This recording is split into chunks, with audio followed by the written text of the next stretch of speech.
Welcome back, everyone, to WWF Mania. It's Todd Pettengill, the entire Undertaker story coming up as promised. But first, I want to do my Spike Lee impersonation. Nice pass. You ready?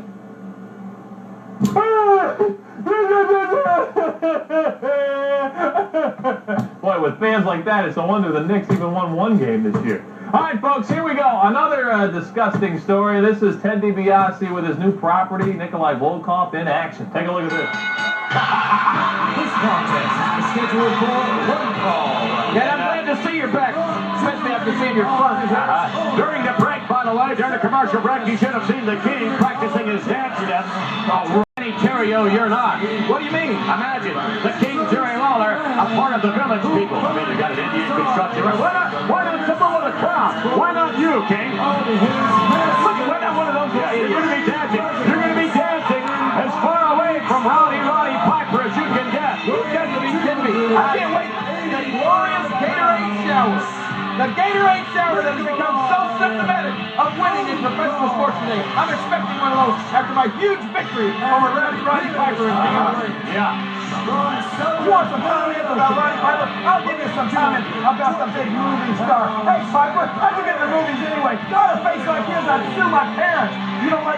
When I get through with you, this coming week at King of the Ring, the only kind of movies you're going to be in are horror movies. Because I'm going to rearrange that pretty little face of his. And all those kids up in Canada, they're going to be crying the blues because they ain't going to get nothing from you, Piper. The only thing you're going to get in King of the Ring is a beating from the real King. What about those comments?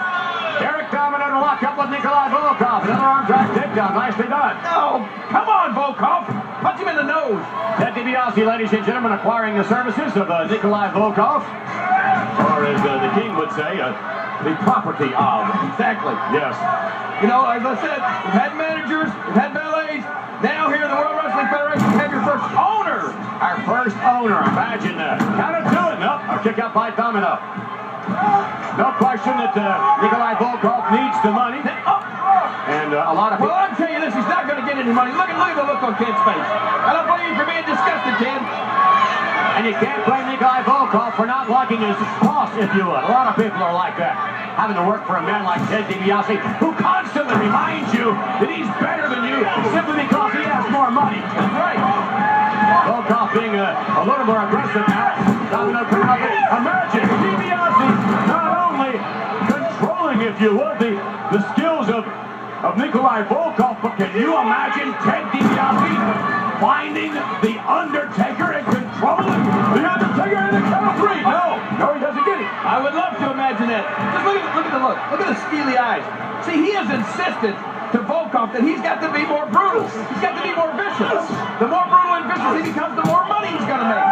Yeah, Domino is liking to make Nikolai more vicious after that, that's for sure. But back to The Undertaker, if we may. We saw Ted DiBiase, ladies and gentlemen, last week in a funeral parlor, the previous week in a cemetery. I mean, he's making remarks like dead or alive. Right. Everyone has a price for the $1 Million Man. Well, what do you expect? I guess, you know what, you've given so many people a piece of your mind, your family just run out of it. Do you not remember that Ted DiBiase, the $1 Million Man, was the man who brought The Undertaker to the World Wrestling Federation? No, I remember that. Okay. But then from there, DiBiase lost complete control. I like that, Volkoff. There you go, not losing control at all.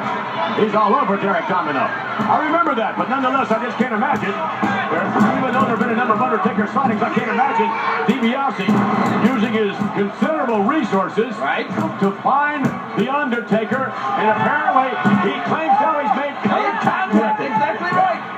Well, Volkoff, Nikolai just made contact there with Derek Domino. I know one thing that would make him happy. In fact, we could have The Undertaker in his employ. That would really make him happy. You know, every man has a price for the $1 Million Man, whether they're dead or alive. Not The Undertaker. $1 Million Man. Well, Vince, I certainly hope that proves to be true. But for those of you who haven't been following this entire story, maybe you've been living in a cave. Maybe you've legitimately been out of town for the last several weeks. Here's the complete Undertaker story. It was about 3 weeks ago, I guess. 3 weeks ago, $1 Million Man, Ted DiBiase, goes on WWF Superstars and says he has the resources to find The Undertaker. Nobody can find The Undertaker. I can. Then 1 week later, he says he's actually contacted The Undertaker. He's talked to The Undertaker. Well, last week on WWF Superstars, Paul Bearer spoke out for the very first time. Now, if you can get the straight story from anybody, it's Paul Bearer. Let's take you back and get his reaction to the $1 Million Man.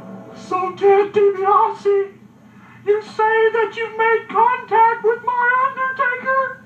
You're a liar! That can't be true! I haven't even seen my Undertaker! His trail has grown cold! DiBiase, you're a liar! Oh, yeah! Big scoop. Right here next week. Paul Bearer, doubt me? I'll give you The Undertaker. Remember this. Dead or alive, everybody's got a price for the $1 Million Man. You know, I really have mixed emotions about this whole thing. Don't get me wrong, I would love to see The Undertaker return to the World Wrestling Federation. Nothing would please me more. We haven't seen him since the Royal Rumble. But I don't want to see him return if he's going to be with $1 Million Man Ted DiBiase. Forget it. I don't want to think The Undertaker could be purchased.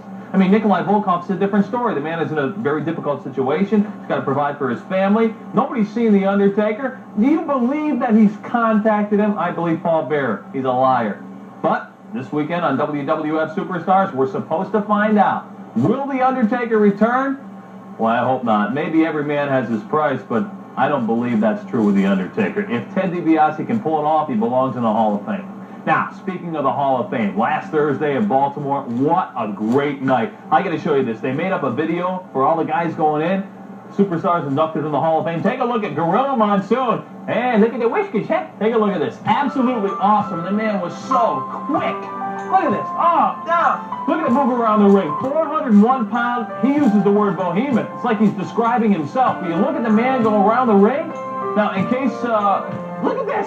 It's absolutely cool. Now, if you have an interest in seeing this, and I certainly hope you should, Countdown to the Crowning, a special edition of Monday Night Raw, will have complete coverage of the induction into the WWF Hall of Fame. And when we return here on WWF Mania, we'll talk more about the WrestleMania Revenge Tour. That's when we come back.